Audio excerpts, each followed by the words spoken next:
Kita kembali di segmen berikutnya di Perempuan Bicara. Saya sebelum nanya ke Mbak Tari, benar nggak anak muda sudah mulai antipati, bukan antipati sih, kurang peduli juga sama isu korupsi. Saya mau tanya dulu ke Ibu Rika. Ibu Rika, jadi sebenarnya berkelakuan baik ya katakan, itu penilaian subjektifnya siapa Bu Rika? Dan seperti apa sih? Itu kan itu subjektif atau objektif gimana tuh? Silakan. Oke. Salah satu syarat untuk narapidana, semua narapidana mendapatkan haknya itu salah satunya berkelakuan baik ya, karena memang itu yang dinilai dari kita, karena memang kita kan fokusnya di pembinaan ya. Tadi sudah disampaikan oleh Bu Elsa bahwa ini kita sama-sama memahami ya, karena di kepolisian itu adalah penyidikan, kejaksaan, penuntutan, dan hakim itu, pengadilan itu adalah keputusan, dan kami melaksanakan keputusan dari pengadilan. Kalaupun ada hak-hak yang lain dicabut seperti hak politik yang kayak contoh Atut, terus Zumi Zola itu kan dicabut hak politiknya. Apabila memang ada yang memang harus dicabut ya kita akan patuh di situ. Tapi setelah mereka jadi narapidana kita akan ikuti putusan dari pengadilan. Berapa tahun setelah itu kita bina. Nah, adapun yang tadi syarat-syaratnya pada saat mereka jadi narapidana ada program-program pembinaan yang kami berikan. Ada 2, kepribadian dan kemandirian. Dan setiap narapidana itu didampingi oleh 1 wali pemasyarakatan. Kami punya sistem penilaian pembinaan narapidana. Ini merupakan wujud bagian dari keinginan kami untuk transparansi kepada masyarakat bahwa seseorang narapidana itu diberikan hak bersyarat, tentunya ada indikator-indikator yang sudah dipenuhi oleh si narapidana. Nah, dari penilaian wali pemasyarakatan inilah yang akhirnya dibuat laporan dan dimasukkan ke sidang TPP. Nah, sidang tim pengamat masyarakat, sidang TPP di lapas. Ini sekali lagi nggak gampang. Setelah itu ada assessment lagi dari Balai Pemasyarakatan. Maaf Bu Rika, saya potong sedikit. Itu yang mungkin kita perlu edukasi ya ke publik ya. Berkelakuan baik itu konkretnya tuh apa Bu? Paling tidak ya, agar kita tahu item yang harus diceklis oleh si wali dari binaan ini apa itu yang harus diceklis berkelakuan baik. Tadi sudah saya sampaikan secara umum ada pembinaan kepribadian, kemandirian. Contoh saja ke pembinaan kepribadian itu kaitan dengan spiritual, ya bagaimana dia melaksanakan agamanya, ya di situ kita juga ada pembina-pembina yang bukan hanya petugas lapas, jadi bekerja sama juga dengan pihak luar. Bagaimana dia, dan ini diamati oleh wali pemasyarakatan, pembinanya, ya itu salah satu contoh. Kalau kemandirian mungkin publik juga sudah tahu beberapa hasil karya dari narapidana yang secara produk dan juga ekonomis. Tapi kan tidak hanya sampai situ saja, karena kemandirian juga kaitan juga dengan hal-hal yang terkait dengan bakat, minat, dan skill. Baik, cukup jelas Ibu Rika sebenarnya list-listnya itu. Tapi jangan sampai kita nggak mau sampai. Dan yang paling utama Mbak, selama masa pidana dia tidak melakukan pelanggaran. Itu juga hal yang sangat itu kita dinilai oleh wali pemasyarakatan. Baik, Ibu Rika sangat jelas sepertinya wali juga bekerja keras ya untuk melihat apa prestasi dari binaan untuk bisa mendapatkan program pembebasan bersyarat. Tapi jangan sampai nanti wali-wali yang sudah sangat bekerja keras ini, Ibu Rika juga terutama begitu ya, ketika tadi secara spiritual baik di dalam pemasyarakat lalu keluar sudah tidak spiritual lagi gitu Bu, kan karena ada di dalam pakai hijab, mohon maaf keluar sudah nggak pakai hijab lagi. Ini kan bukan ranahnya permasyarakatan lagi, tapi ini sangat subjektif. Saya apresiasi Bu atas penjelasannya, terima kasih. Nah, saya ingin tanya ke Ibu Husnul sekarang, saya mau tanya bagaimana sebuah kelakuan baik itu dinilai begitu ya, secara politik begitu ya, bahwa oh ya sudah, memang kan haknya dia untuk keluar nih Bu. Ini haknya dia nih untuk keluar, sudah menjalani tadi 2/3 masa tahanan. Cukup nggak itu untuk kemudian ya sudah dia bisa lagi nanti? Ya, sebetulnya kan di lembaga pemasyarakatan kan mereka. Cuma persoalannya dengan mau yudikatif maupun eksekutif maupun legislatif, kita itu kan low trust. Tadi Ibu Rita. Ya, Ibu Rika. Ibu Rika bicara tentang percayalah kepada, ya nggak bisa Bu kalau cuma di sekedar percayalah kepada kami. Jadi buatlah yang tadi sosialisasi tentang bagaimana yang namanya persyaratan, bagaimana apa saja yang dilakukan oleh para narapidana dan sebagainya seperti itu. Tapi beberapa kali kalau saya pergi baik ke Cipinang, Salemba maupun ke Sukamiskin gitu ya. Nah itu kan kita bisa melihat bagaimana mereka taat dengan aturan-aturan yang ada di dalam dan sebagainya itu mungkin mendapatkan kum-kum tersendiri sehingga Betul. dia secara akumulatif bisa dikatakan berkelakuan baik kayak gitu ya dari Jadi sebetulnya. sejauh ini Dirjen Pemasyarakatan sudah melakukan pekerjaan dengan baik dong Mbak Tari? Oh ya kalau baik ya kita harus penelitian lagi, baik. investigasi. Kita itu low trust kepada mereka. Jadi Ibu Rika harus mau mereka yang menjelaskan kepada kita. Ibu Rika mau komen soal apa komentar dari Ibu Husnul atau saya bagaimana Bu, silakan. Atau saya tambah satu lagi. Ya. Tadi mengatakan bahwa sanksi-sanksi seperti sanksi kemudian dilarang memilih misalnya ya. Ya. Itu sebetulnya Hak bukan politik pada ya? hak politik. Menurut saya itu nggak boleh. Karena itu hak citizen, warga negara. Iya. Yaitu hak politik, political right itu Oke. sebetulnya embedded. Kalau Anda sebagai warga negara kemudian sanksi untuk memilih itu dihilangkan, maka Anda sebetulnya stateless. Membedakan antara warga negara dan tidak warga negara itu hanya untuk memilih. Itu secara politik ya, nggak boleh itu sebetulnya. Oke, ada input bagaimana Ibu Rika, silakan. Bagaimana?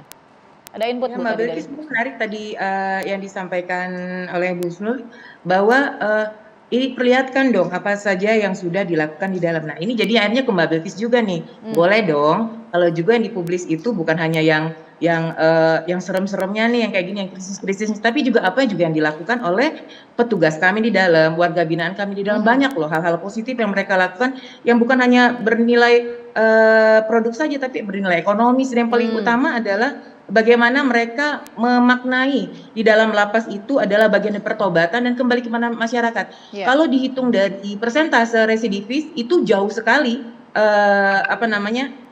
warga binaan yang kembali ke masyarakat akhirnya ya hidup kembali ke masyarakat dengan baik. Tadi kalau Mbak bilang kalau orang di dalam baik terus di luar ternyata tadi contoh yang pakai jilbab terus nggak pakai jilbab, itulah tugas itu bukan hanya tugas pemasyarakatan tapi tugas kita bareng-bareng untuk mengawasi mereka kembali ke masyarakat.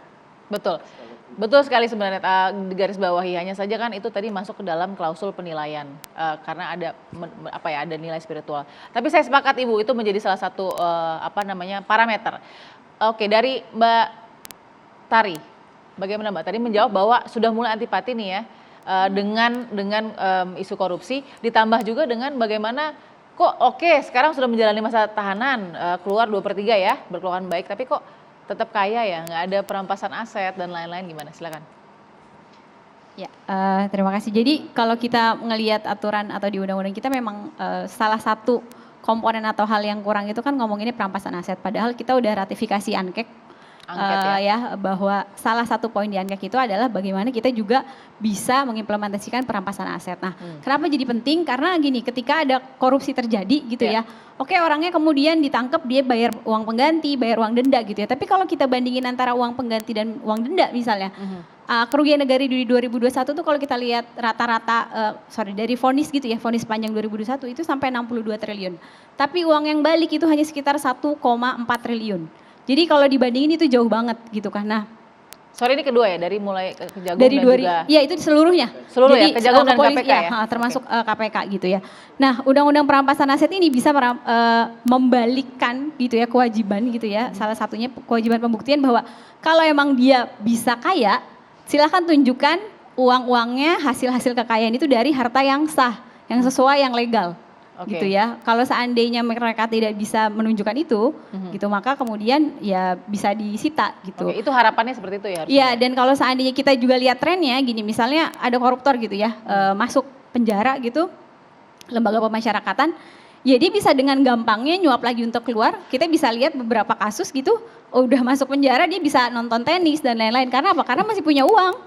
Dan mungkin uang yang dia kasih buat bayar itu gitu kan, itu adalah uang-uang hasil korupsi gitu kan yang dia dapat juga gitu. Jadi itu yang kemudian apakah mungkin ini salah satu alasan anak muda jadi nggak peduli isu korupsi? Enggak juga sih, karena sebenarnya kalau ngelihat trennya banyak juga kok kelompok-kelompok anak muda yang kemudian peduli sama korupsi gitu ya. Kalau kita lihat beberapa musik-musik mungkin nggak yang ada di label tapi di indie itu sebenarnya menyuarakan nilai-nilai anti korupsi. Mungkin nggak langsung ngomong ayo kita lawan korupsi gitu ya, tapi di nadanya dan lain-lainnya itu yang ngajak kita bahwa lebih kritis gitu ya, bagaimana kita juga mesti ikut nih melihat negara tuh ngapain sih gitu, atau bahkan kelompok-kelompok lain ada beberapa yang mereka mendongeng, tapi dongengnya juga ada nilai-nilai anti korupsinya gitu, atau bahkan film gitu ya, ada juga beberapa teman-teman muda tuh ya buat film singkat gitu. Jadi kalau melihat apa namanya di media sosial, sebenarnya salah satu isu yang kemudian beberapa kali viral juga itu ya ngomonginnya korupsi. Misalnya kita ingat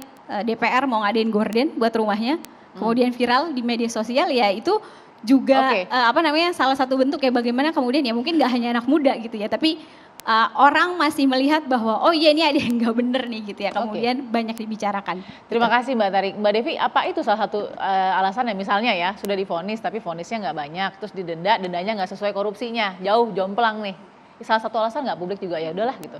Ya, memang menarik kan bagaimana kemudian sempat muncul isu soal apa namanya memiskinkan, paling gampangnya gitu kan. Bahasanya memiskinkan ya. Itu kan paling gampang tuh karena ada persepsi publik gitu ya bahwa mungkin kalau memang dibuat miskin jadinya orang nggak mau korupsi nih. Karena kalau misalnya penjara orang nggak takut gitu karena bisa bebas, apalagi misalnya tadi yang berbahaya dari apa namanya pesan simbolik kejadian ini adalah membuat orang oh nggak apa-apa ya korupsi ya, nggak seserem kalau bunuh atau memperkosa atau kemudian begal dan sebagainya. Kok kayak lebih panjang itu ya, lebih lama.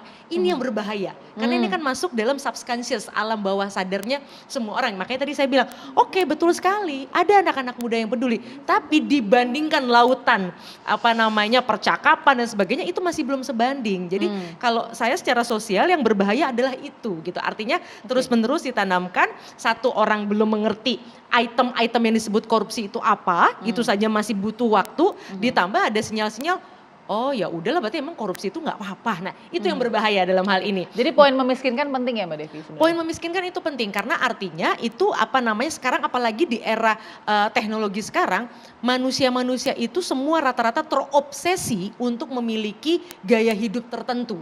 Ini berbahaya gitu ya. Kalau kemudian dampaknya adalah ketika dia tidak mampu memiliki gaya hidup tersebut tapi dengan cara kerja keras ya nggak apa-apa. Tapi kalau kerja kerasnya dengan tanda kutip mencuri yang bukan haknya itu yang jadi masalah. Jadi justru makanya saya senang tuh kalau misalnya Pak Jokowi misalnya menunjukkan apa namanya gaya hidup tidak bergaya hidup mewah. Sederhana. Itu penting. Itu penting. Itu menjadi salah satu pendidikan jangka panjang yang kemudian apa namanya karena ada penelitian-penelitian lain yang menunjukkan bahwa pelaku korupsi itu salah satunya karena ingin mengikuti gaya hidup itu. Nah, ini yang secara sosial perlu sama-sama kita apa namanya bantulah masyarakat untuk bisa memahami hal tersebut. Ada poin kesepakatan juga, bukan kesepakatan ya, tapi nanti kita setuju sepakat bahwa poin memiskinkan itu penting, yang nggak masuk prolegnas ya. Sudah 5 tahun begitu ya, salah satunya karena ICW. Datanya kalau nggak salah memang yang pelaku korupsi tertinggi, mohon dikoreksi ICW, kalau nggak salah memang dari apa namanya DPR kalau nggak salah datanya ya, ada beberapa data artinya pelaku-pelaku politik termasuk DPR. Mungkin itu kali salah satunya kenapa itu tidak masuk jadi prioritas. Mungkin ini dugaan yang perlu dibuktikan. Gak apa-apa, dugaan itu masih sah Mbak Devi. Kita akan sambung lagi sesaat lagi, tetap di Perempuan Bicara.